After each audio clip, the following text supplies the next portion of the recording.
Ngayong nalalapit na ang hatol ng Bayan 2025, binigyan diin ng mga kongresista na dapat ay masugpo na ang pagkalat ng samut-saring fake news sa bansa. Kaugnay niyan, bukas nakatakdang ipagpatuloy ng House Tri-Committee ang kanilang investigasyon ukol dito. Yan ang ulat ni Mela Lesmoras.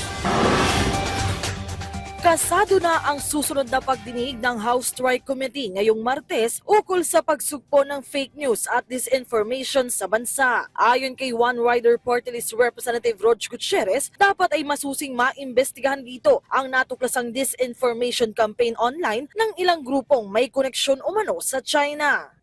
Nabanggit po ito by one of the resource persons, I think it was Press One, na there was a link between misinformation and allegedly Chinese-owned accounts, Chinese backing. There is allegedly a link between Chinese backing of misinformation in the West Philippine Sea and political campaigns for certain individuals in the country.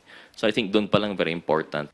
Sabi naman ni House Assistant Majority Leader Zia Alonto Adjong, dapat ay humarap na rin sa pagdinig ang mga social media influencer na una nang pinatawan ng show cause order ng komite. Nais lang daw ng mga mambabatas na marinig ang kanilang panig at hindi naman ito pagsupil ng kanilang freedom of speech. Lalo na pag ganitong campaign period, talagang nagagamit ito to propagate fake news. I think all of us should agree that we need to regulate this, the dissemination of malinformation, disinformation. If there's no valid reason for their absence again this time, baka umakyat na yan sa siya nag-show cause order and then baka isupina na sila. Ayon kay House Committee on Public Order and Safety Chair Dan Fernandez na siyang nangunguna sa pagdinig, gusto nilang matukoy kung sapat pa ba ang mga kasalukuyang batas para mapigilan ang pagkalat ng mga maling impormasyon sa bansa o kailangan na ng mga bagong batas ukol dito. Samantala, patungkol naman sa impeachment complaint laban kay Vice President Sara Duterte, umaasa ang mga kongresista na agad nang masisimulan ang paglilitis dito. Yan ay kasunod na rin ang paghahain ng isang petisyon sa Korte Suprema para himukin ang Senado na simulan na ang impeachment proceeding. Kami po, nirerespeto po namin ang stand ng Senate bilang they have the sole authority and responsibility in relation to the subject of impeachment as convening as the impeachment court.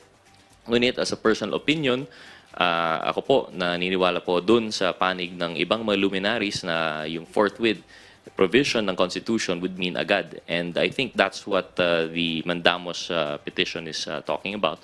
And so I would tend to agree with that petition po.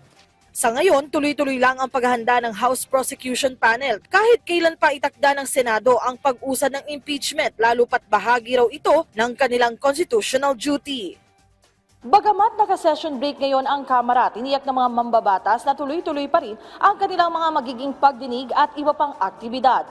Mela Lesmoras para sa Pambansang TV sa Bagong Pilipinas.